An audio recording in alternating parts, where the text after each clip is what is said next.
Also, hi friends, my name is Mike Ninomiya. I'm here in Denver, Colorado at the Enshin Karate headquarters location. This is over 40 years old, so my dad is Black Belt Man of the Year for the year 2020, and he showed a seminar here with one of the grappling dummies that he made. So my father is the founder of Enshin Karate, so it's the style that we do. It incorporates the Sabaki method. He's also the creator of the Sabaki Challenge. So this is the longest running full contact open tournament in the US. And this is over 40 years. So this is all located here in Denver.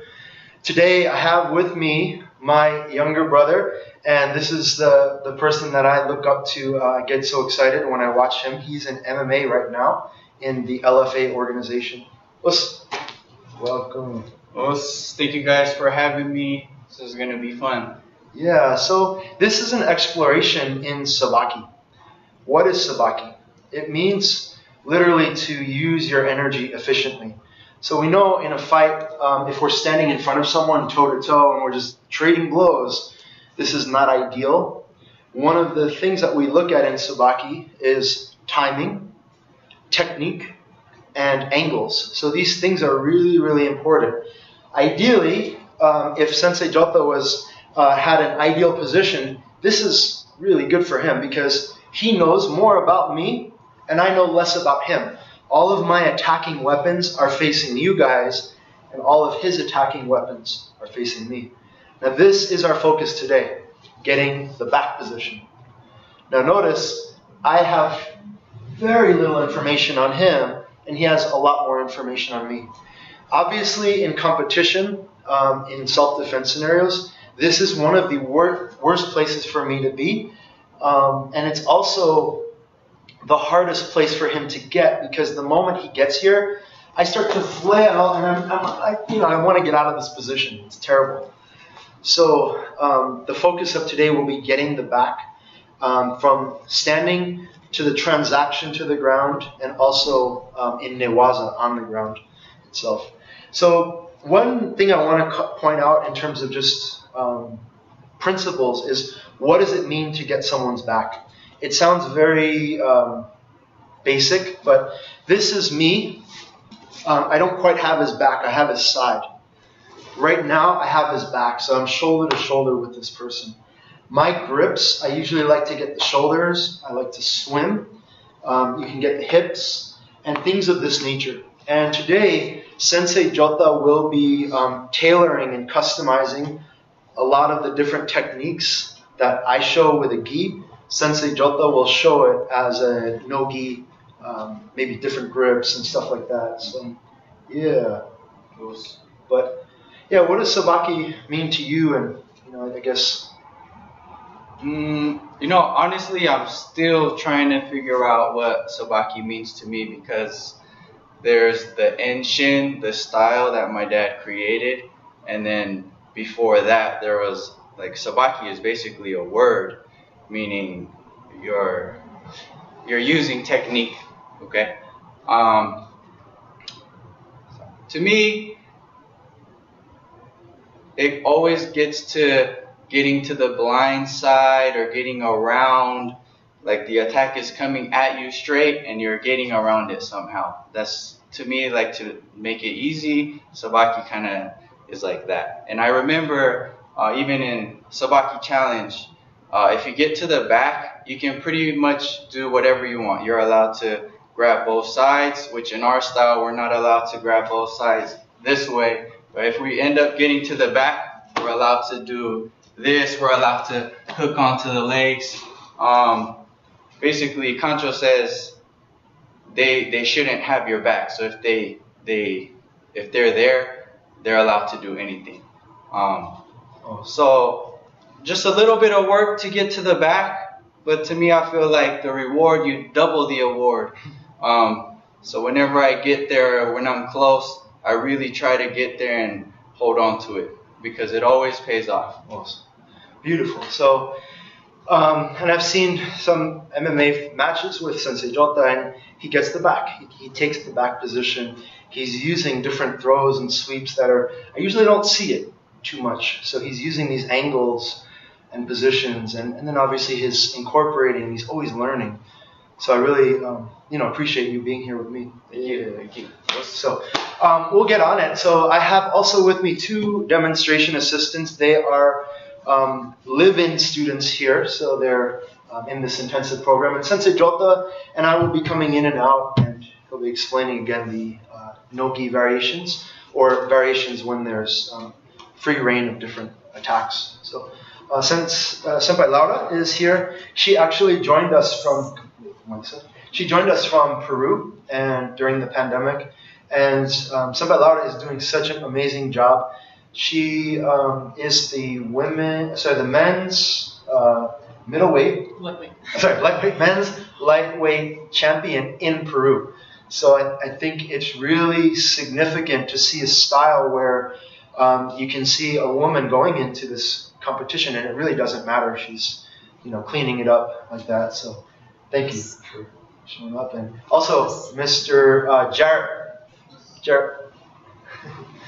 So I want to thank them for being here. And Jarrett is here today. So basically, I'm going to run this, I'll show the technique, and then they will be doing it with themselves, practicing. And yeah, so the first technique that we'll focus on today is a left or right front kick is coming. So when the front kick comes, basic sabaki, ideally we don't block it this way. There's nothing wrong with it, but it opens up her attacking potentials on me. So usually the idea with how we parry is I kyushu back and absorb, and then I give her a certain direction where I have her side or her back. Now not everyone will just put their show their back like that. So what I'll show today is using a counter kick. Watch carefully. This foot doesn't move. I kyushu back. Right away, this foot right here is going to do a counter kick. So that gives me the back. It's important. Sometimes people do this. Bang! And then I can start to do other things.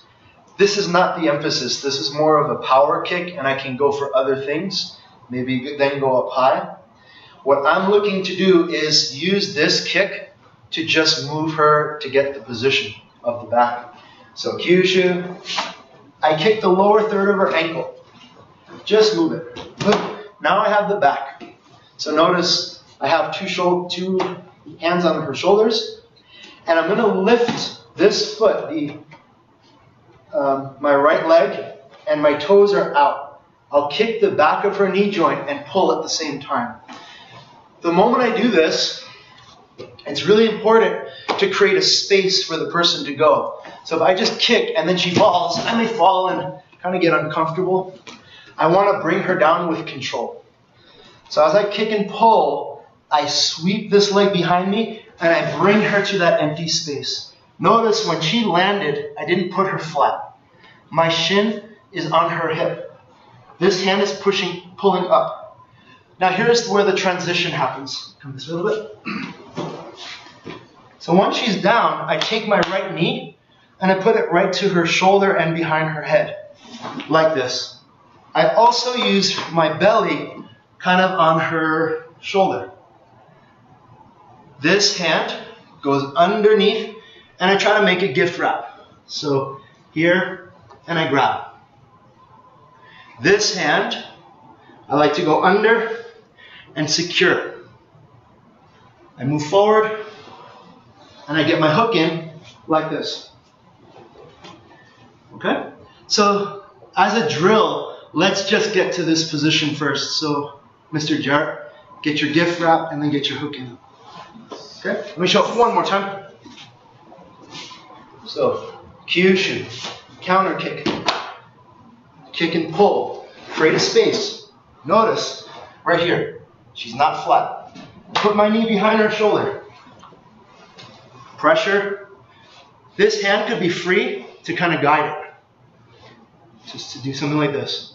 Once I secure this grip, I snake under and I grab.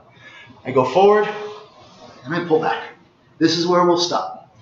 Try that a couple times, guys. 3 and 3.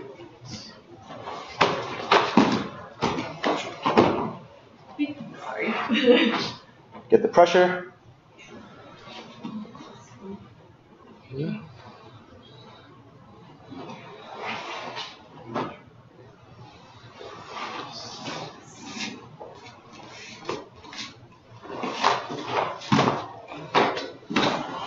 Good.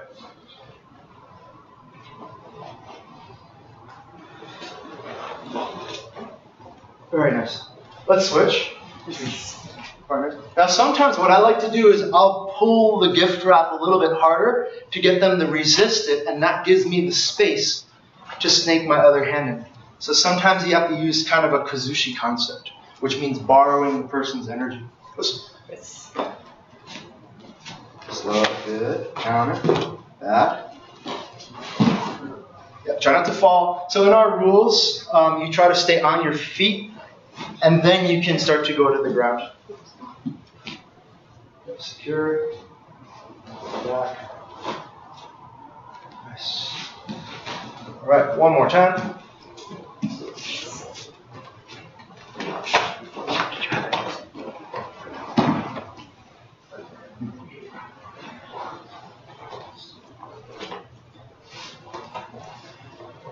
Good. So now Sensei Joto will step in and maybe give some refinements. I wonder if you guys can take off the top. I just want to ask Laura a question. You did it 2 times. The first one you kind of felt like you messed up, and then the second one looked a lot better. What did you see different? Yeah, or what did you do wrong? The first one I pulled him more into me, and so I got my leg hook around. So in that case, I probably would have just gone straight for the back. To the back. The second one, I pulled him more to the side and got my knee in. Yeah. So I think the first time she did it, it was more of an instinct. Something else happened, so she kind of had, in her mind, she would have compensated or done something else. And then the second time, you did it how we were supposed to. I think the main thing is securing each position correctly. So if you're doing let's say you do the front kick, boom, I throw my low kick here, you go into the Teisoku Kansetsugeri. I would, just before I even start going into the jiu-jitsu part or the ground part, I would make sure I feel comfortable and I feel strong here. Like I should already be winning here. Even a little bit of space here, she's going to start to move around. Or if I go too quickly, I might go in too far to where I give her a different angle to get out too. So really important, once you get somebody down, secure your position first, and then start working into the grips here, and then you can flip her over and then start working the legs like this. That way you're in control of every single movement, okay?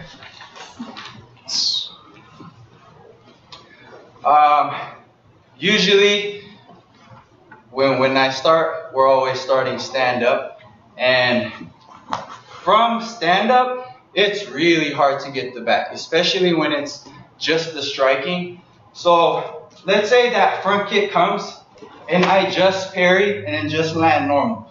This is a normal stance, 50-50, weight is even, okay? From here, you can easily pull this foot back, reset. This time, maybe land and be heavier on your back foot. Okay? When they're heavier on their back foot, it makes it so much easier to keep spinning. Like, yes, yeah. You see, boom, and like that. They're a lot heavier on their back foot, so they're able to do this. If they're even, which is ideal for martial arts, after you throw an attack, you want to have a good stance. You can move whichever way you want. What I try to look for is, boom, heavy on this leg. Even this, they're still able to push me off if I try to go in. But if they go a little bit too much weight here, or I see them lose a little bit of balance here, this is the perfect time to get their back, okay? So it's more of seeing how much they commit to that kick and their recovery on that kick too. So kick, And let's say I get a really good, like this. This is perfect time. Boom. I'm getting into the back here. Or like we did with the low roundhouse kick. That's just me adding more weight to this leg. Boom. So I'm able to get her to commit more onto that leg, which makes it a lot harder for her to react when I go towards her back. Okay? So I think the most important part is securing the position. And technically, if I do, let's say I end up getting this side here, this is technically side, but I have one leg behind her leg.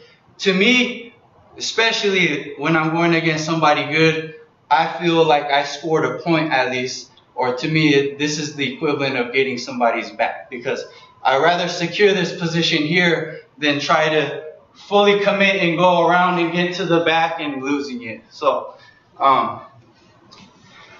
you get what you get, and you have to try to secure each little step, and that'll help you get more and more better positions on the back. Okay.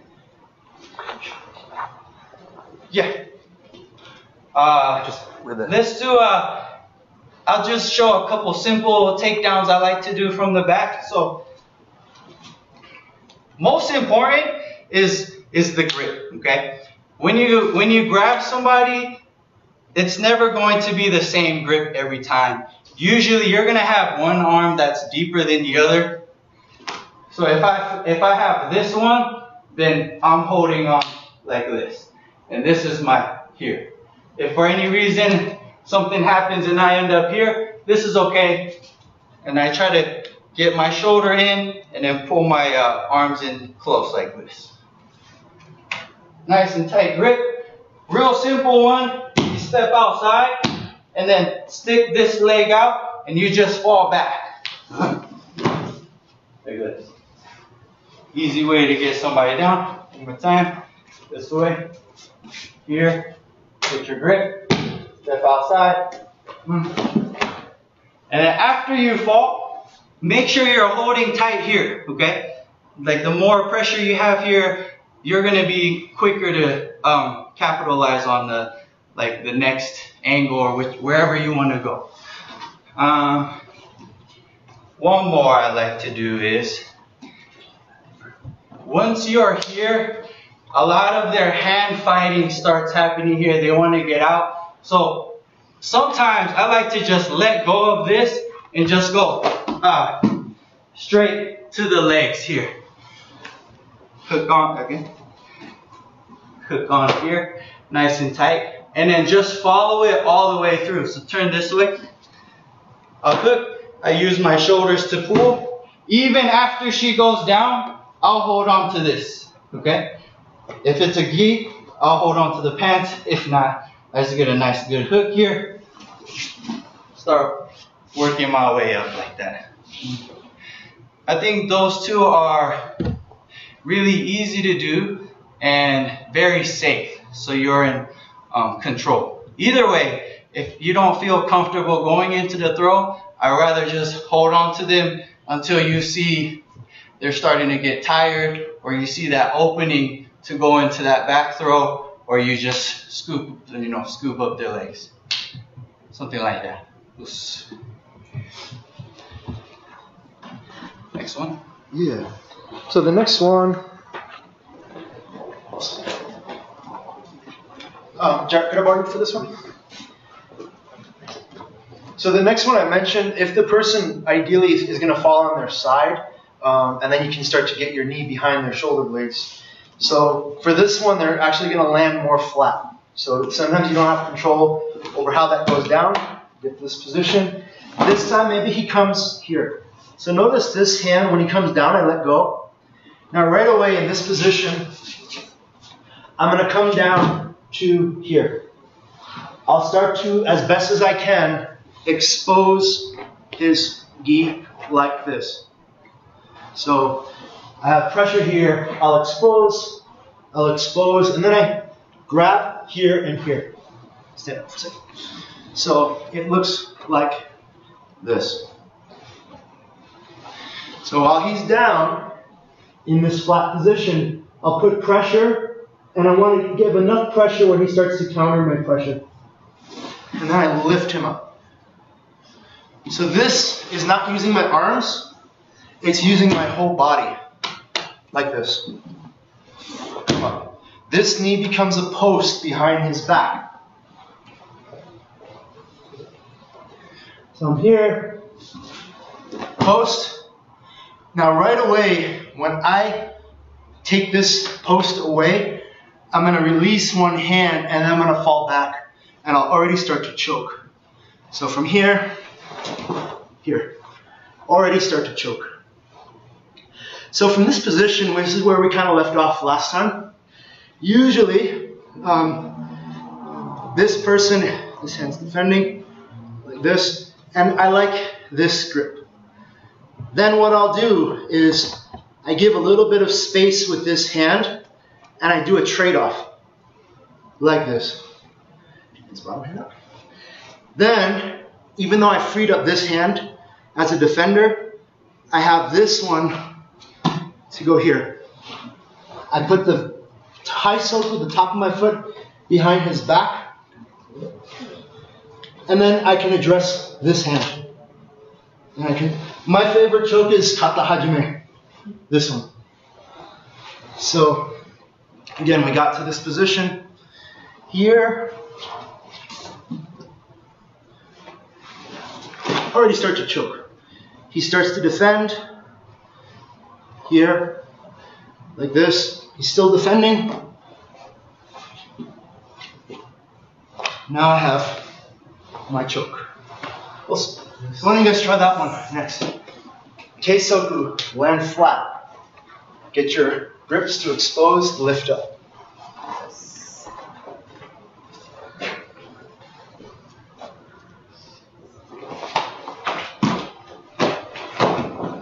Flat. Good. Start to expose a little bit.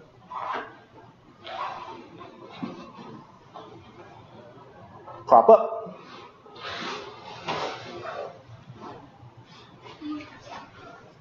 Start to defend. Good. Do the trade-off. Trap the arm.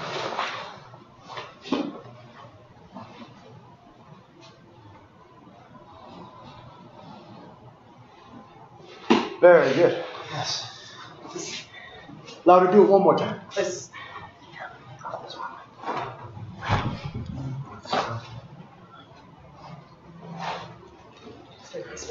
The next one definitely is going to be challenging because people see back kicks and they don't know how to deal with it. Can we try again? Yes.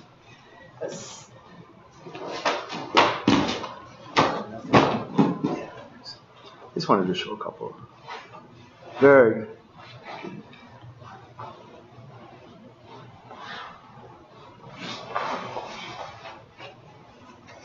Start to defend.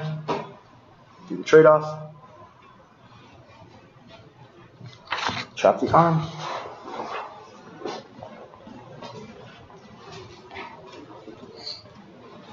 Very good. So it's important for the single wing choke, kata hajime, is to straighten your arms. I like the back of the hand behind the head because it gives me this extension. And I also make sure that when you do it, you don't have the ground underneath you, you have your back to extend. So sometimes people are very tough and they don't want to tap. So I like to expose here. I'll go to the side and I'll take this free foot, and I go behind the head. And I start to amplify it a little bit more so that just becomes really heavy choke.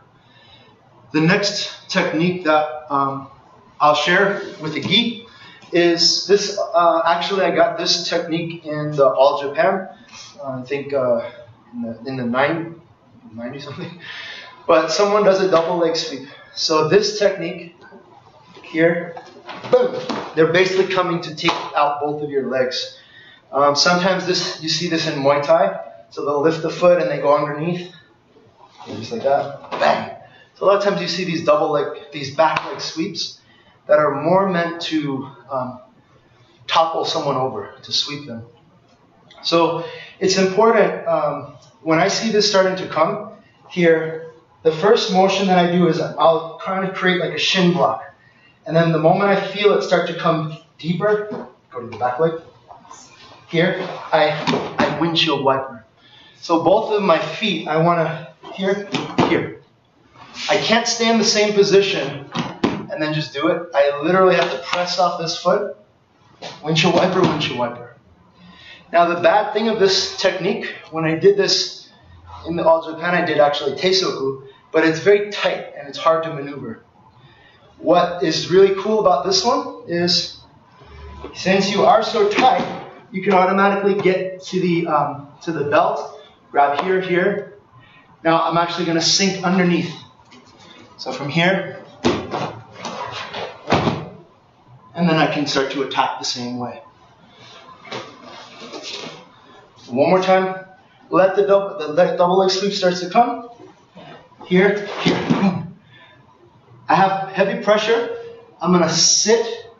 Once I put my hooks in here, I kick out. The moment I kick out, I start to recover my feet. Sit, kick, and I'm here. Sometimes people, they're balanced because they're like this. You can get the choke right away because they're like, whoa, what's going on? And you can get it. Awesome. Try that.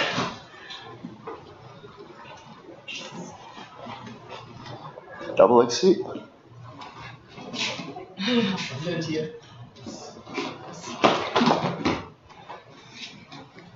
Kick. Get your hooks in.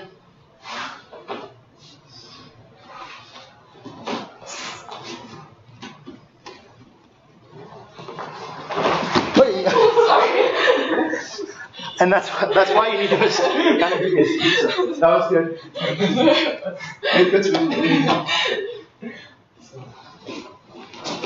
Yeah. So make sure, Jar. This is more for the escape comeback. What I say is, if you just lift your foot up, and then she's going for it, you actually gave them the entry to the back, to this back leg. I would rather, if you don't feel comfortable doing this, just hold your ground and don't do anything. But literally, you have to go 1 foot. It's a timing. Boom, boom. And you have to position yourself. If you only lift 1 foot, you've given them a gift. So, a little more.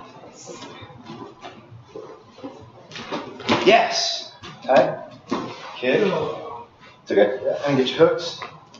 Very good. So we're working on that transition.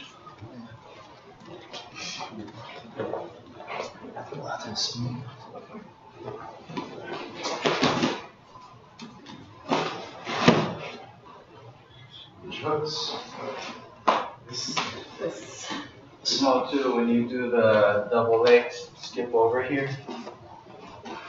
You're kind of really far here, so I would put my body against her back like this. Then that way there's less, for them to escape to get nice and tight here. Then I start to sit back and I can kick the legs out, But I think really important is having that. Once you get to their back, you have to be able to secure it. So let's say, I'll do it to you. Let's say, let me get your back. I think this is a really good practice. You just get a nice strong hold here, and then Jerry, you just try to get out. Or whatever you want to do. You can twist, you can pull, go, go, go. Come on, your life depends on it. Show them what you can do.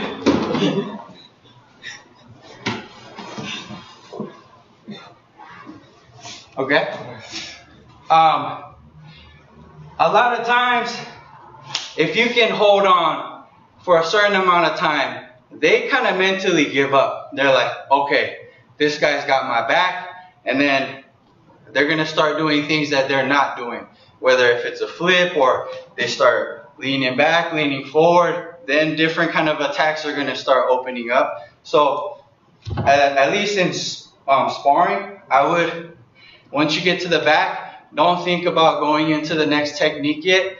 Just get used to keeping somebody's back the entire time, and you'll start seeing patterns everybody holds different too. So people might react more, like do more things to you that you don't see them do to somebody else, for example. So this is good. Once you get a hold here, let them move around a little bit. Yeah. Okay, I see he just want to go back, pop his legs out. So that way you have a higher chance of getting to that specific position. I think another thing too is if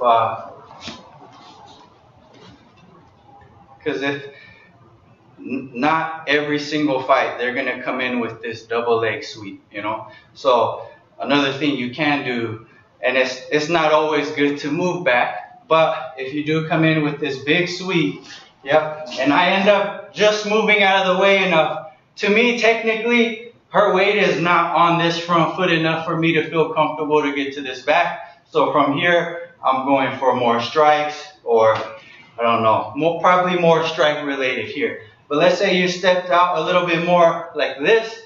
This is kind of more what I'm looking for. So fighting time, it's all reaction. If they come in for that sweep, here, like this. Her imbalance, but make sure you're in balance. You're nice and upright. As soon as you're like this, it's gonna take too long for you to travel one more time. I'm heavy here, I'm looking, I'm walk away. So that's what I'll be looking for. As you're coming in for that sweep, I give the space for you to pass and reacting from here. If you do end up getting the back, practice holding them and keeping them here, and then you'll start finding out the moves that work for you best from there. Whether it's that throw or hooking the legs. So, like that. Yeah, because I think there's too many moves out there that it's like a special technique. So maybe if you go and practice it over and over, you'll get good at it. But just to make it simple and the safest way, I would not be looking to get to the back just to start with. As soon as I see a little bit of back, you start to turn. Like, you know, when you see it, you'll be able to learn how to capitalize. Maybe I'll lift up the leg, go into here. So for the back, I wait for them to show it for me to go and get it. Okay? All right, guys. So any questions, any comments, feel free to post it in the chat window, and we'll try our best to address as well. The next one that we'll look at it's called Suri Kominage. So this is one of the techniques that we use a lot off of, it could be high roundhouse kicks, it could be front kicks, but one of the important factors of this is being able to grab their gi, and then there are ways to do different wrestling takedowns where you have a leg in the air and you're just basically spinning them. So we'll look at this variation today. Again, this could be off of a front kick, Kyushu back, now I grab the pant leg. The way that I like to parry is the way that my feet will start to move in. I'll grab this and this. I can also do this off of a high roundhouse kick. So from here, here, start to step in. As I step in, where my weight once was, I look over my shoulder and I transfer her weight there, this way. So come up one more time. Good. So I'm using the arch of my foot, and I'm basically trading places with her this way. Now, the more people start to become aware of what to do in this position on the ground, they're going to start to try to do guard retention. So she'll start to come back and be here. So this is a very common move. You'll kind of shrimp out, put your foot over, and then reconstitute your guard. There's an opportunity here, so the moment she's here, and then she starts to throw this foot over, I use Mawashi-uke. So this is kind of a block.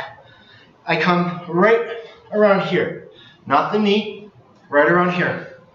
I come over, I use it here, windshield wiper.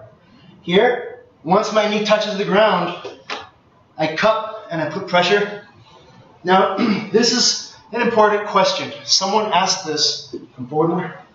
If I do my windshield wiper and I don't connect this, Senpai Lauda can actually start to do a knee bar here.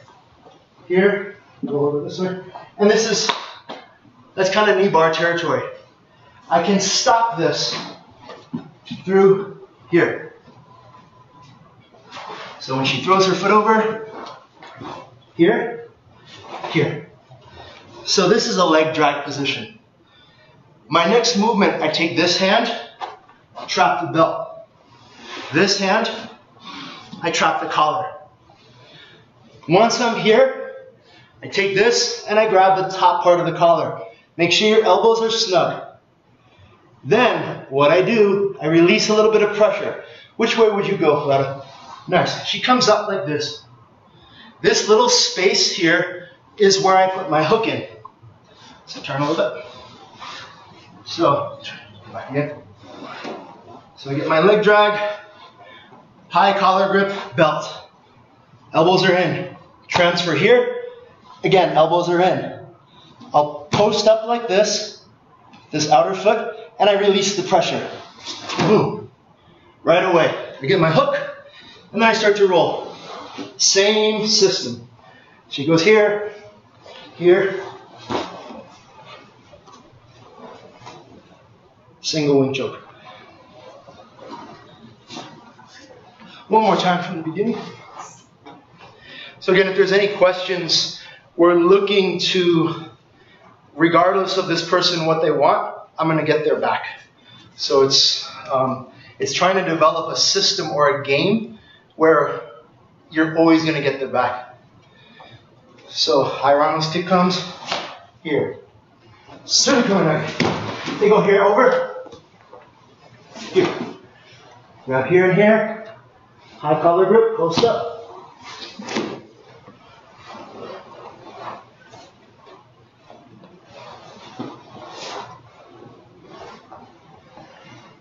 Single wing choke. Try that slowly, guys. Suri Kominage.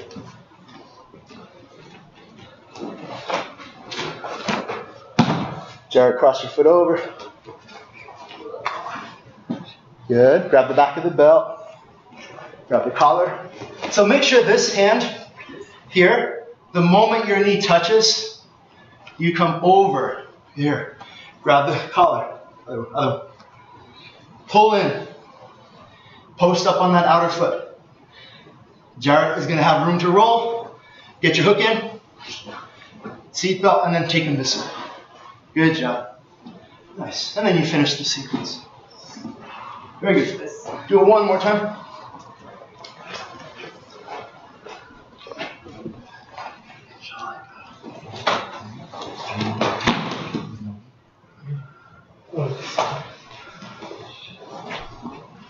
Very good. Pull, post, get your hook.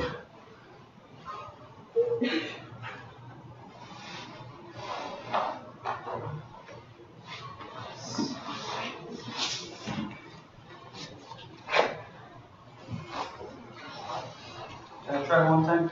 Yes. Can we do Loki from here? Okay, back. Can you show me too? Okay, Like that. Yes. Well, however you were doing this.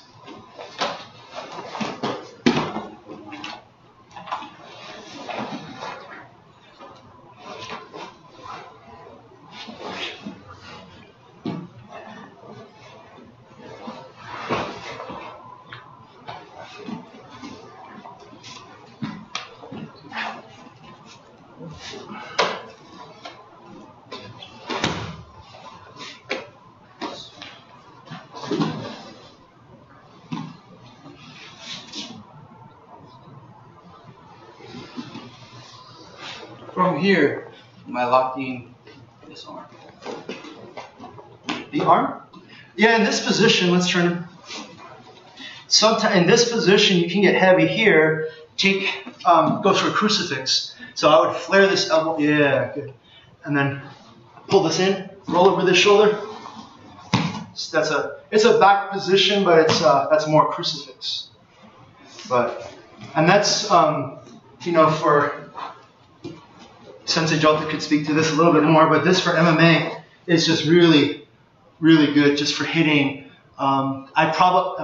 You tell me better, but I probably wouldn't try to take them into a submission from here because there's just too much, uncertainty. Like this is just really, really good. A good thing came up in the chat was I really liked the technique that we did previously up until the point where the person, I went all under the ground with them. So it's important to understand that in the beginning, all karate had grappling and all grappling had strikes. The two things were not differentiated. Now, if you are really proficient at striking and then you feel like really uncomfortable on the ground, that uncertainty will carry over into your fighting. And likewise, if you just are really good at grappling and you have no awareness of strikes, that lack of certainty is going to carry over into a lack of confidence. So the analogy I like to share is if you are a fisherman and you go into the deep water and you don't know how to swim, let alone get back on the boat, your fishing abilities will be not too good, even though this is the best place to be. I don't want to be on the ground, but if I don't know how to navigate it, there's a certain uncertainty that will play into my confidence. So yeah, I'm not sure. I mean, you don't like 100% have their back if you're standing up and just, maybe if you have them in like one of these or something, but it's really hard to hold on to them while you're standing up compared to putting both legs in and having both arms on the ground. Yeah, and there are situations, like if there's multiple attackers, that's a different situation. So if let's just say that Jared started to come in, you throw some attack here. I'm putting him, I do not want to show my back, and I'm putting him here. And then likewise, having this to my back, if there's another person, this is maybe where, like let's say, whatever, this on side, I said maybe don't go this way because there's someone here. So this might be where I start to violate, and then I want to put people as barriers. So just kind of understanding, I always want to get to someone's back. And then these people are, you have to always understand the circumstances. But if I have someone's back, I understand the mechanics to now be more aware in this situation. So there's competition, there's self-defense, there's, so you have to really understand, I don't want to be on the ground. So she's here, like this, and would I want to go on the ground with these people here? This is where, bam, like this, come this way. So you kind of have to see, like, judgment call to see where, right? That's like a whole another layer of the back. Yeah. But your back. Right. And nothing is perfect. What you see here is not, it's never going to go down exactly like this, but that's why we train. That's, you see my brother comes in, what's this? And that's, we develop really these cool, great ideas just through this kind of communication, through people saying, that shouldn't work. Maybe it doesn't work. And so we have to see in what instance doesn't it work? When does it work? So that's really how we communicate as martial artists. Yeah, thank you. The next, Can I show? Oh yeah, just watch this guy. I was thinking a couple different drills that you can do to kind of level up your securing the back take. So first from stand up and then from a strike. So usually when you throw a roundhouse kick, bam, you either come back to this stance, boom. Some people might land forward here. That's kind of usually it. Boom, you come back, boom, or you land forward. Especially when it's contact. When I actually kick, boom, let's say I kick her, I land forward like this, boom, I pull back like this. What I learned in kickboxing, my kickboxing coach, Sensei Dwayne, is if I'm fighting stance like this, and my feet are lined up, about 45 degrees, I'm going to take a step back in that same line, 45 degrees, okay? It's going to feel a little bit awkward at first, but after you throw your kick, I want you to pull that leg back and then take a step back 45 degrees. You go boom, boom. It's just a little step, okay? Now, in kickboxing, this time you're going to throw boom, middle roundhouse kick. The usual comeback from here will be the same side hook. Or I see a lot of times, let's say you kick and you just kind of pull back to your regular stance. They'll come back with that same side kick, okay? It's kind of like you reload and then you throw back. So when you do this kick and then I take my little step over to the side, let's say you come in for a hook right after, boom, hook, zoom. Just this little bit angle, I have a really good, obviously I can throw my shots here, but I just raise my chances of getting to the side or the back, okay? If I do this way, same thing, middle roundhouse kick, zoom. This angle, okay? I see sometimes people pull it back too much and then want to take a step out, no, or try to step out too early. Kick and just 45 degrees back, okay? Let's say you throw your middle roundhouse kick, boom, shoom, this way. I just have to step back a little bit more. I'll have to read it. But at the end of the day, it's still the same step moving back. This one I like to drill holding arm guards or something. I throw my kick, boom, I pull back, and I try to practice moving around. Just hold like this arm guards, like this, yeah. Bam, step outside. With this side, kick, stepping out, diagonal 45 degrees back. This is a good drill to do. Next one would be for a throw. So if we do a back throw, do a throw like this. I try to hold on to at least anything, it doesn't matter, but as long as I can hold on to something, usually they're going to walk their feet back, come back to here, or you're going to try to roll out. Yeah, you're gonna do your back throw, you're going to do something and try to get back up, okay? For the chance that they do whatever they need to do to get up, as long as I'm holding on to this arm, as long as I keep my pressure going down, they usually end up facing down like this. So from here, I would I can't even put pressure on their head too. Put my chest down, secure this position first. Okay? Any kind of throw, maybe front rolling throw. Try to turn and get up. Yes, pressure here. I can put here. I could go straight to this hold here, holding onto the arms like this. So just that little pressure down onto the arms, you can draw one more time. This. Throw. This. If for any reason you lose this grip, just push down. I try to focus on their head, but I have at least something to push down. Then it makes them stay here. For me to put my weight on their chest, my hips are low, and I grab on tight like that. Just a couple of drills, at least from the stand up, and then a little transition from stand to ground. I think if you can work with these two, it'll make it a lot quicker for you to close that gap.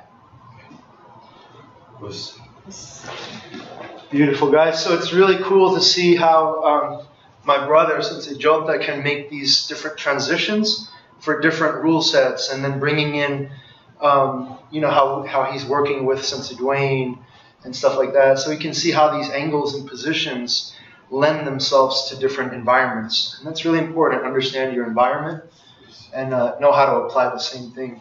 So one question came up from, I think it's from India. What if someone does have your back like this? So something about it.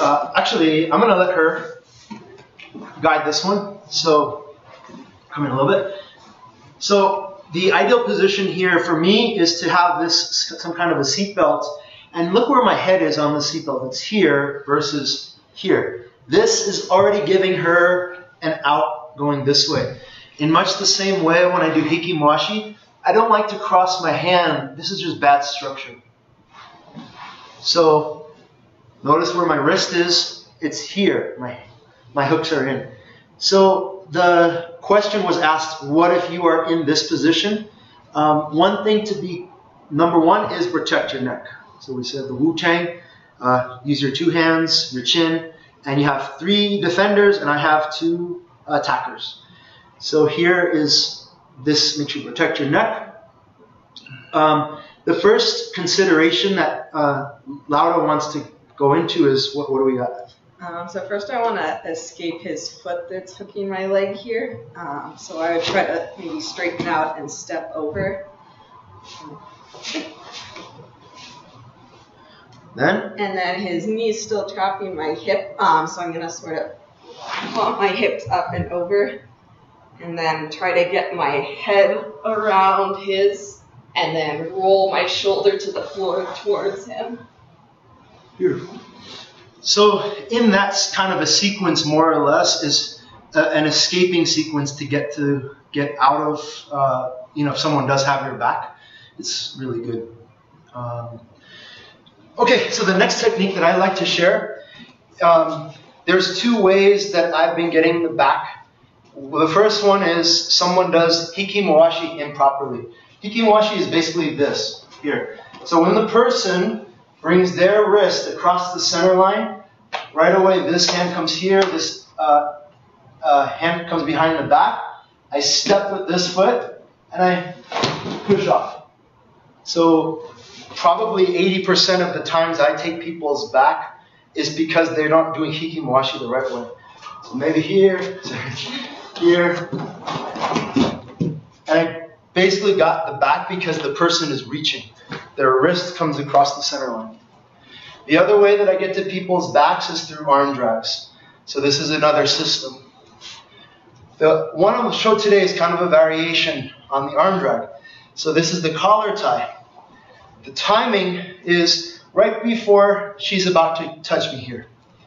This hand goes underneath her elbow, and I slip, just like I'm slipping a punch here. This hand searches for this, almost like it's a knot on a rope. From this position, I pull and I use my shoulder to kind of cinch her in. I call this a security grip because I used to do security, and this was my #1 way to get people out of the door. Why? Because it looks like I have a free hand and we're walking together versus me confronting you. Louder, you need to get out. So when I face the person this way, it's like, hey, let's get out together. And so this is a really good position. So I'm here. I take a step, and this is actually the same throw as before, surikominage. This foot traps. I start to step, and the person falls this way. You have to be really careful when you practice this because I'm trapping her arm on the ground. If the person lands like, if I'm holding them improperly, put your palm down, and they land like this, oh man, that hurts. So make sure you're grabbing it properly. And then the way she falls, I have a free grip because her arms are trapped. Get your free grip. Take your same system.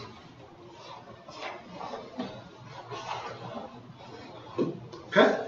One more time. Off of the collar tie. This is key.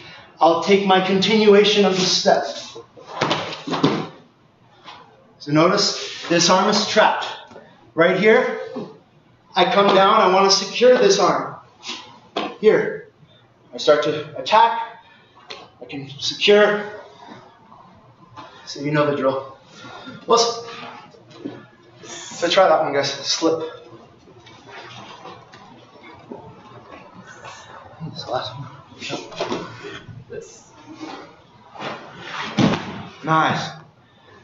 Come more on camera, guys.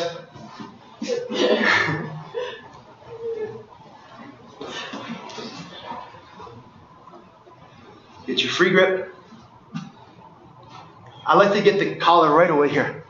Yeah. Make sure this knee, yes, this knee is right behind the head and shoulders for your hook in. Boom. Yeah, and then just start your system. Show it one more time, and maybe Sensei Jota has another special.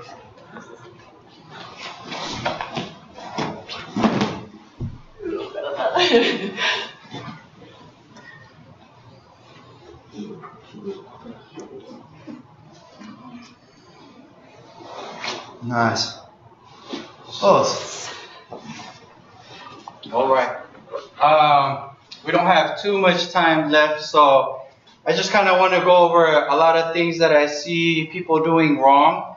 I think when you're taking the back, your head positioning is really important, or at least having the feel of getting their back really helps if you can use your head together. So if I were to slip a punch and I'm going even for a clinch and I go in hands first, which I see a lot like this, this is a lot of space for him to maybe get his arm in between, or just make enough space for maybe throw a knee kick or something, boom, here. So if I can connect my head a little bit more, almost like I'm rubbing my ear against his back, or like using my pull and my grip and my head together, it definitely makes the grip a lot tighter too. But like I said, if you can secure a position tight enough, they're going to start giving up. Then I'll move into, and even here, I'll keep my head pressed up against their back or anything to help secure. So if you're close enough to grab a hold of them, I would try to push my head up against their body as well, okay? And then another thing is, let's go to kind of like a turtle. Yeah. In this position, they're basically making a frame, like a table. So there's certain angles that they're going to be weak. Obviously, they're going to be strong going straight. Maybe even going like straight back this way, they're going to be pretty strong. Okay. Sometimes, make your hands straight, like really straight. Yes. Right here, what you can do is, because the pressure is going down, I see a lot of people just putting their weight down like this. If I press a little bit forward, I can make them kind of, lean back. Or same, if I can't go this way, I'll bring them back this way and have them sit down. So, kind of think, like maybe I'm trying to get up and then you're just pushing me back down.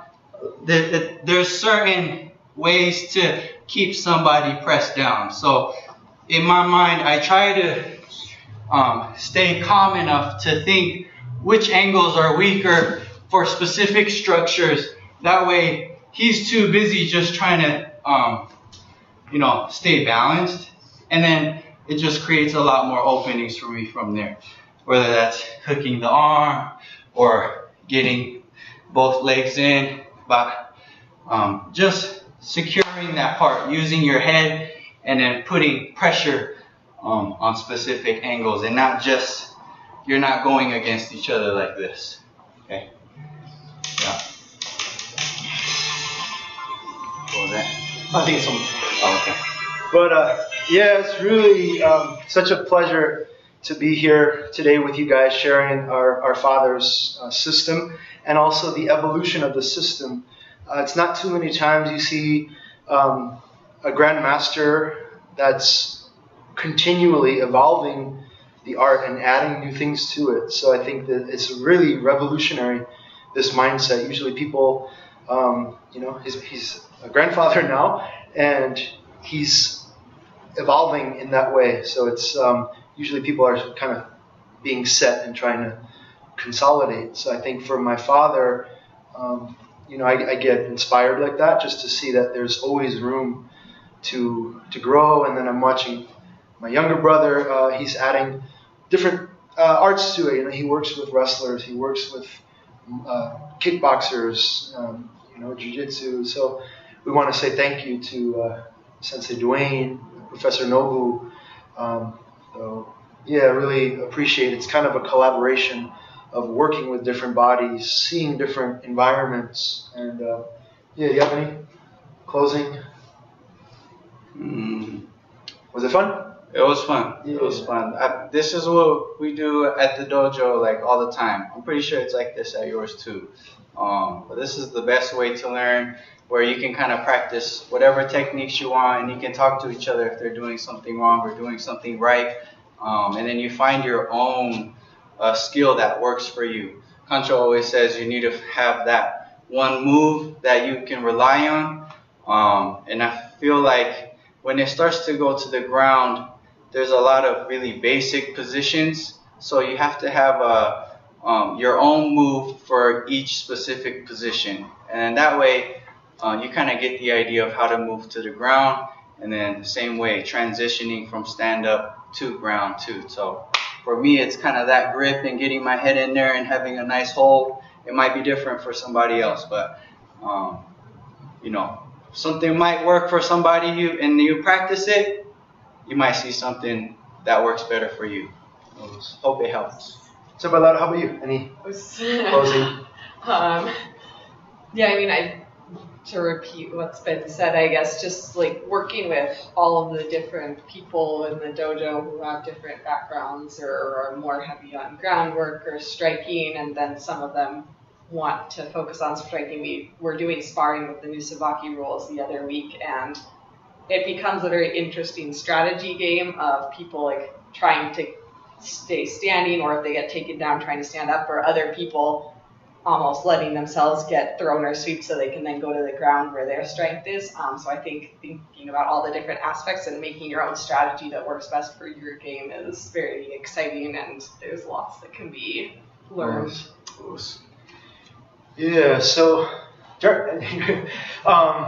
we're really happy to again share this with you guys. Much thanks to my father. This is his original location. And so anytime we're in here, we try to show our best. So it's more than just what I'm showing. It's almost like a responsibility to a legacy, if you will. So if there are any inaccuracies today in my transmission, it's on me versus my teacher, things like that. So, again, we're open to learning. The World Sabaki Challenge, if you found any of this interesting today, is April 24th here in Denver. It is going to include Newaza rule set. So you could punch, kick. There are no punches to the face. It's bare knuckle. So everything else is pretty fair game. When you go to the ground, there is no striking. So it's pure technique. There are a lot of people interested from many different styles because we've adapted, opened different doors. Likewise, any other? So the World Sabaki is April 24th, sabaki.com.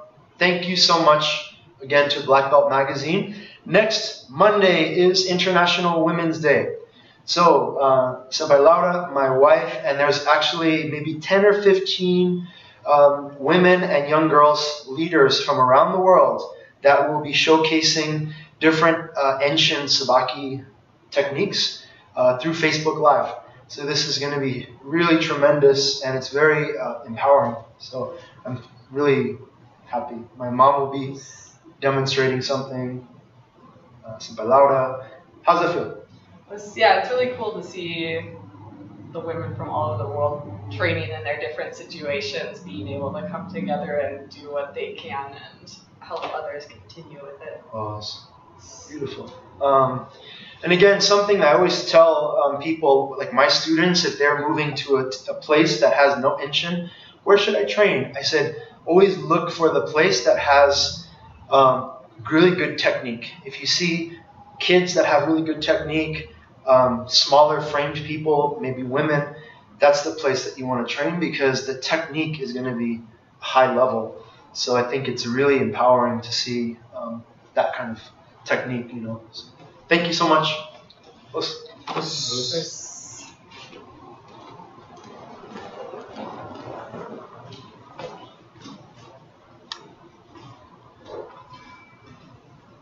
Is that?